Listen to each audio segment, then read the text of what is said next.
اللہ تعالیٰ اپنے حبیب صلی اللہ علیہ وسلم سے فرما رہا ہے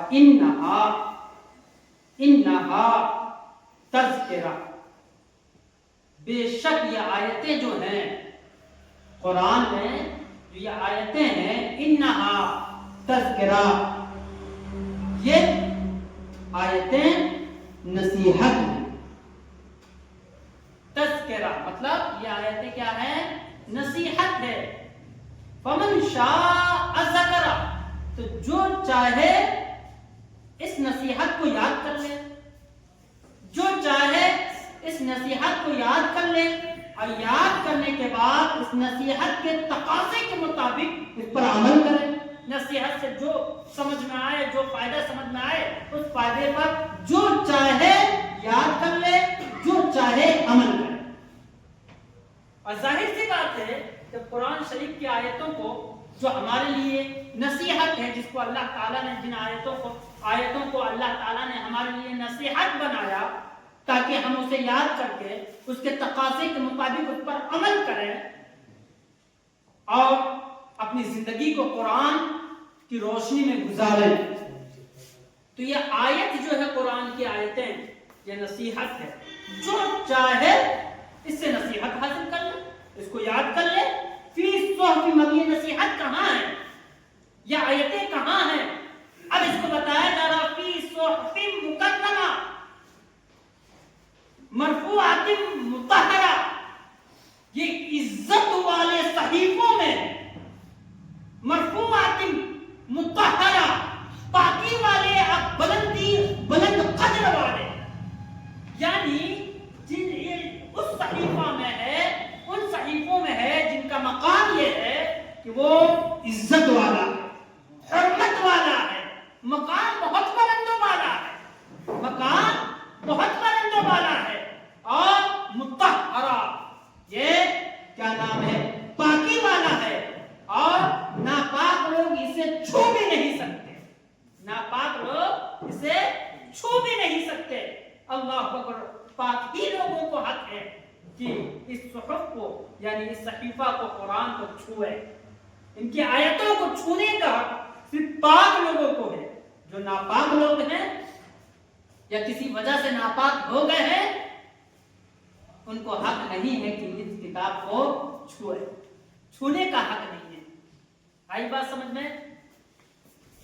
بِأَيْدِي سَفَرَةٍ کِرَامٍ بَرَرَةٍ، اور یہ کن کے ہاتھوں سے لکھا گیا ہے؟ سفارہ، آئی بات سمجھ میں؟ یہ مکرم اور معظم اور اکرام والے ہاتھوں سے، نیکوئی والے ہاتھ کے ہاتھوں سے یہ لکھا گیا ہے۔ پتہ کیا چلا؟ قرآن جس چیز پہ لکھا گیا وہ بھی مکرم، جہاں جن لوگوں نے لکھا اس کی بھی عظمت و شان ہے، جنہوں نے یاد کیا ان کی بھی بلندی ہے۔ قرآن شریف ایک ایسی کتاب ہے جس کو چھونے میں بھی ثواب ہے، دیکھنے میں بھی ثواب ہے، پڑھنے میں بھی ثواب ہے، اور آپ کو بتا دوں اس کی عزت کرنے میں بھی ثواب ہے، اس کی عزت کرنے میں بھی ثواب ہے۔ محض قرآن ایک ایسی کتاب ہے جس کو دیکھنا ثواب، چھونا ثواب، لکھنا ثواب، پڑھنا ثواب، رکھنا ثواب، عزت دینا ثواب، اس کو بلند جگہ پر رکھنا ثواب، کیونکہ یہ کتاب بھی بلند ہے، کیا عزت والی کتاب ہے، بلند قدر والی کتاب ہے۔ آئی بات سمجھ میں؟ اللہ اکبر۔ اس کتاب کے بارے میں بتایا گیا کہ قرآن شریف کو پڑھنے کے بارے میں حضور صلی اللہ علیہ وسلم فرماتے ہیں کہ افضل العبادت قراءۃ القرآن، حضور فرماتے ہیں بہترین عبادت، کیا بہترین عبادت قرآن کی تلاوت۔ عبادت کرنا چاہتے ہیں اور بہترین عبادت کرنا چاہتے ہیں تو حضور فرماتے ہیں افضل العبادت قراءۃ القرآن، بہترین عبادت قرآن کا پڑھنا ہے، قرآن کا سیکھنا ہے، قرآن کا سمجھنا ہے۔ مگر ہائے افسوس کہ آج ہم قرآن پڑھنا ہی نہیں جانتے، ہائے افسوس کہ آج ہم قرآن کو وہ اہمیت نہیں دیتے جن کو اور چیزوں کو جو اہمیت دیتے ہیں۔